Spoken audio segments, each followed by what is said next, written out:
Friends, reverse forward starter control and power wiring किस तरह की जाती है समझ लेते हैं। सबसे पहले यदि हम कंपोनेंट्स की बात करें तो रिवर्स फॉरवर्ड स्टार्टर में हमारे पास दो कॉन्टेक्टर्स होते हैं। फॉरवर्ड रोटेशन के लिए फॉरवर्ड कॉन्टेक्टर, रिवर्स रोटेशन के लिए रिवर्स कॉन्टेक्टर। इसके अलावा एक ओवरलोड रिले रहता है जो कि हम फॉरवर्ड कॉन्टेक्टर पर कनेक्ट करते हैं। इसके अलावा यहाँ पर हमारे पास एक मोटर कनेक्ट की जाती है और इसमें हमने अभी डेल्टा कनेक्शन किया हुआ है। ठीक है, इसके अलावा हमारे पास पुश बटन की बात की तो स्टॉप पुश बटन जिसमें एनसी एलिमेंट रहता है, फॉरवर्ड स्टार्ट पुश बटन जिसमें एनो एलिमेंट रहता है, रिवर्स स्टार्ट पुश बटन जिसमें एनो एलिमेंट कनेक्ट किया जाता है, और एक हमने यहाँ पर 4 पोल एमसीबी कनेक्ट किया है।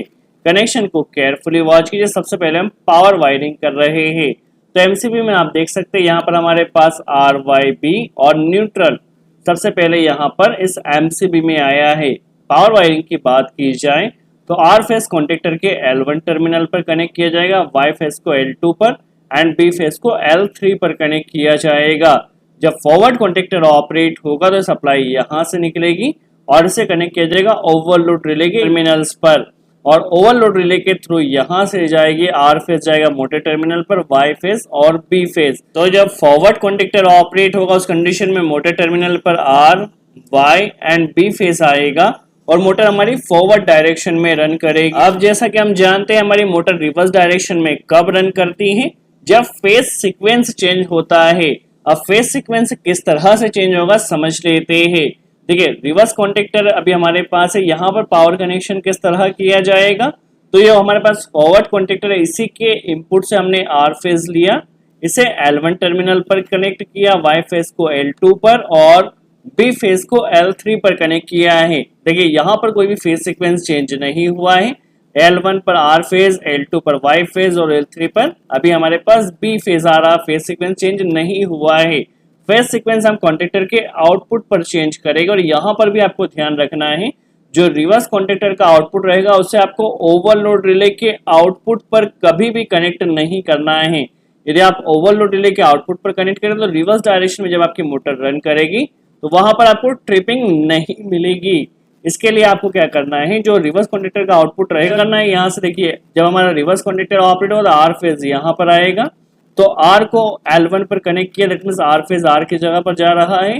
जो वाई फेज आएगा इससे हम कनेक्ट कर रहे हैं बी फेज पर, यहाँ पर फेज सीक्वेंस चेंज हुआ है, और जो बी फेज आएगा रिवर्स कॉन्टेक्टर का इसे हम कनेक्ट कर रहे हैं वाई फेज पर। तो यहाँ पर फेज सीक्वेंस चेंज हो चुका है। जब मोटर हमारी फॉरवर्ड डायरेक्शन में रन करेगी तो यहाँ पर जाएगा R Y B phase sequence, motor forward direction में रन करेगी।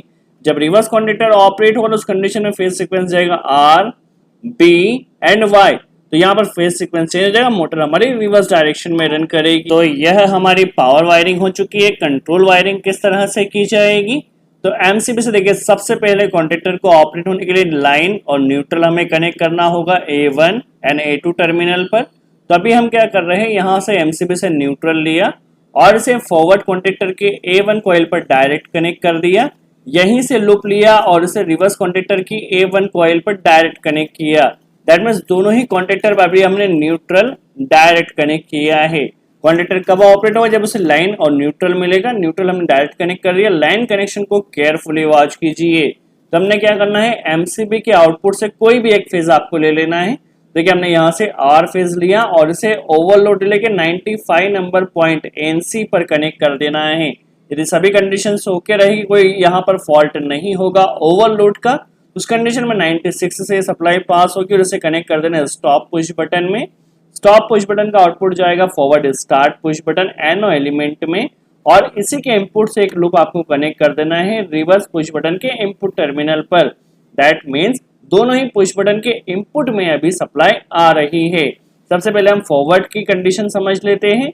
जब फॉरवर्ड पुश बटन को प्रेस किया जाता है फॉरवर्ड कॉन्टेक्टर ने ऑपरेट होना चाहिए, बट कब, जब रिवर्स कॉन्टेक्टर स्टॉप कंडीशन में रहे। इसके लिए हमें इसमें इंटरलॉकिंग करना है। इंटरलॉकिंग के लिए हमने क्या कर देना है, जैसे फॉरवर्ड पुश बटन को प्रेस किया सप्लाई यहाँ से निकलेगी और इसे कनेक्ट कर देना है रिवर्स कॉन्टेक्टर के एनसी पर। ठीक है, जब रिवर्स कॉन्टेक्टर स्टॉप रहेगा तो एनसी की सप्लाई यहाँ से पास होगी और इसे कनेक्ट कर देना है कॉइल में फॉरवर्ड की।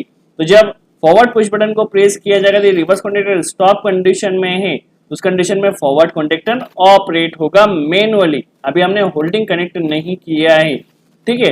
रिवर्स के लिए भी सेम वायरिंग करना है। जब रिवर्स पुश बटन को प्रेस किया जाएगा तो रिवर्स कॉन्टेक्टर ने ऑपरेट होना चाहिए, बट कब, जब फॉरवर्ड कॉन्टेक्टर स्टॉप कंडीशन में रहे। तो हमने क्या कर देना है, इस पुश बटन को जैसे ही प्रेस किया यहाँ से सप्लाई निकलेगी और इसे कनेक्ट कर देना है फॉरवर्ड कॉन्टेक्टर के एनसी पर। तो जब फॉरवर्ड कॉन्टेक्टर स्टॉप कंडीशन में रहेगा तो एनसी से सप्लाई पास होगी और इसे हमें कनेक्ट कर देना है रिवर्स कॉन्टेक्टर की कॉइल A2 पर। तो यदि हमारे जैसे पुश बटन प्रेस करिए फॉरवर्ड कॉन्टेक्टर स्टॉप कंडीशन में है तो रिवर्स कॉन्टेक्टर यहाँ से ऑपरेट होगा। आई होप आपको यहाँ पर कॉन्सेप्ट क्लियर हुआ हो। Reverse forward starter control and power wiring किस तरह की जाती है, होल्डिंग कनेक्शन किस तरह से किया जाएगा, कॉन्टेक्टर को होल्ड किस तरह से किया जाएगा, ये हम नेक्स्ट वीडियो में समझ लेते हैं। सो आज के लिए इतना ही।